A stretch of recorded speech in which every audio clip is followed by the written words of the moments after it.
with just the inception of Uncharted, we wanted to create a playable summer blockbuster. We've always rooted it in, it's character-driven, story-based, action-adventure shooter.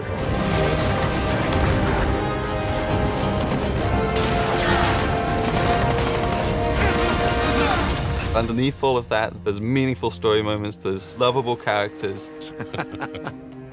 It's been a while.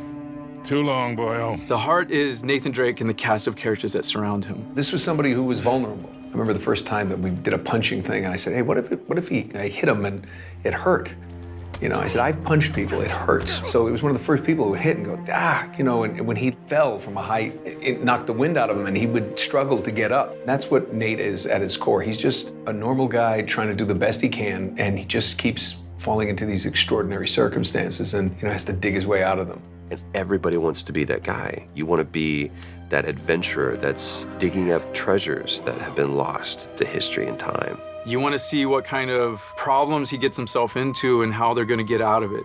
And you get to be part of that adventure, like, how am I going to get them out of that? With Uncharted 1, you know, that was our first game on the PlayStation 3.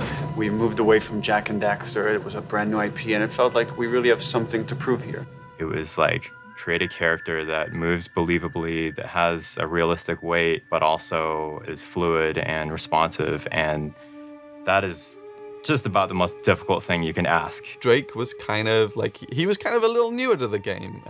He was still figuring himself out, and so was the studio in lots of ways. We were still trying to figure out what Uncharted was. The cutting edge part of Uncharted was the process by which they decided to capture the content. And a lot of it was trial and error and trying to figure it out and trying to gain experience of doing that. All the games that I'd done before were all you go into a booth by yourself and you do the lines one by one. And I thought that's what it was going to be. And Gordon Hunt, who was the director, came over, and I'd known him for a while, and he said, this is what we're going to do. You're going to start out here, and you're going to go, and whoa, Gordon, what are you talking about, moving around here? This is a game, right? And he said, yeah, it's motion capture. And I went, motion what?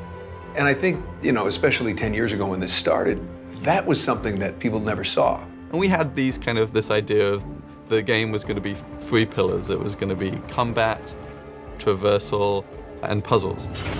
And now it felt like with Uncharted 2, we really have something to prove. Let's tell a more complex story. Let's get deeper into who this character is. Let's show some of his flaws. Let's get into some of his vulnerabilities, his insecurities as a character.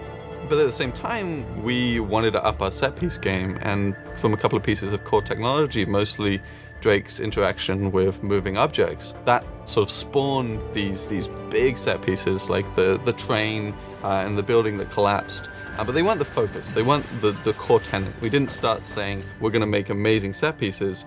We started saying, we're going to make core gameplay that's really, really solid to play.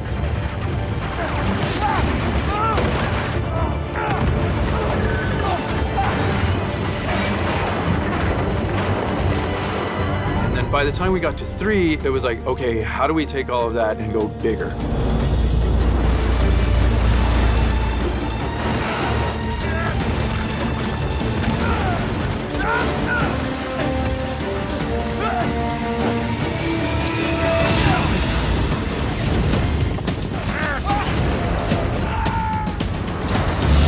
Last of Us to me was refreshing because you could get away from that spectacle. You could think more on like a very intimate character level and gain an experience with something that, again, as a team we were uncomfortable with. We've never done something like that before. We never tackled a genre like that before. We tried to take those big over-the-top set pieces and we tried to couple them in with pivotal points in the story so that when a big event happens to our characters or the relationships with those characters, that we really wanted to play those out. The ideal for us is that when you're playing the game and the character's going through an emotion on the screen, that we've made you feel that emotion. One thing that we really learned from The Last of Us and kind of experimented with and got really good results from is just allowing the player to just poke around in an intriguing environment. You know, talk to people, have these kind of side conversations with your buddies or with your allies and stuff that give the player this slow time to really make themselves a part of this world. Hey, you like that? Huh? Nate, Tower. It's Sully, come on, it's a lemur. Come on, come say hi. Something that we really felt like we learned a lot on The Last of Us is the relationship between Joel and Ellie, and how it's not just Joel doing everything, but Ellie is a big part of it as well. And it feels so satisfying when she helps him out at the last minute, right when you need it. It really resonated with us, and we really want to incorporate that type of feeling as well with the characters that you travel the story with. We want them to be there with you and helping you, and you guys working together as a team.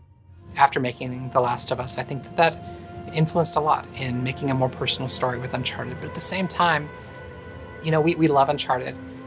This is still the Uncharted that you've always loved. It's just there's more layers to it now.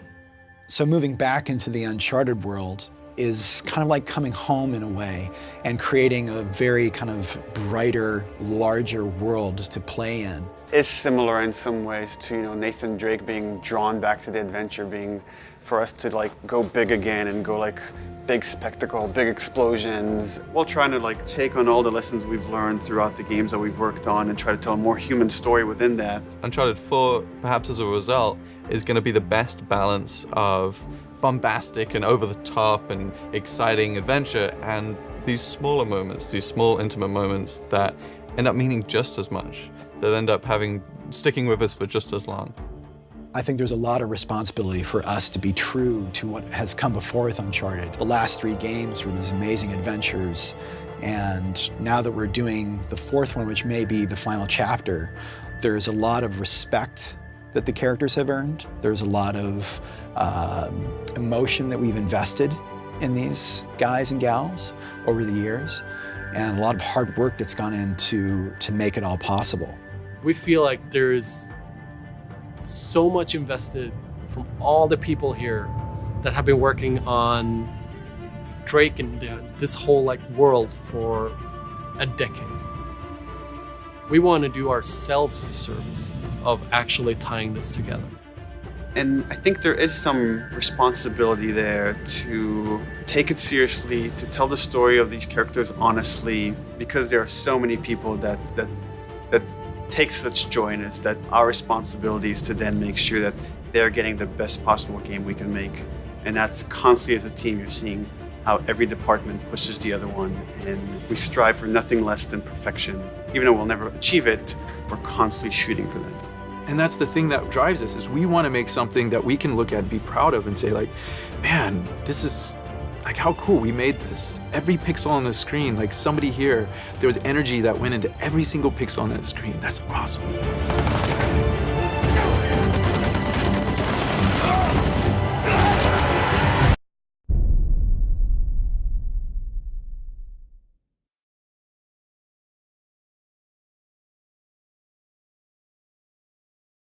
PS4 for the players.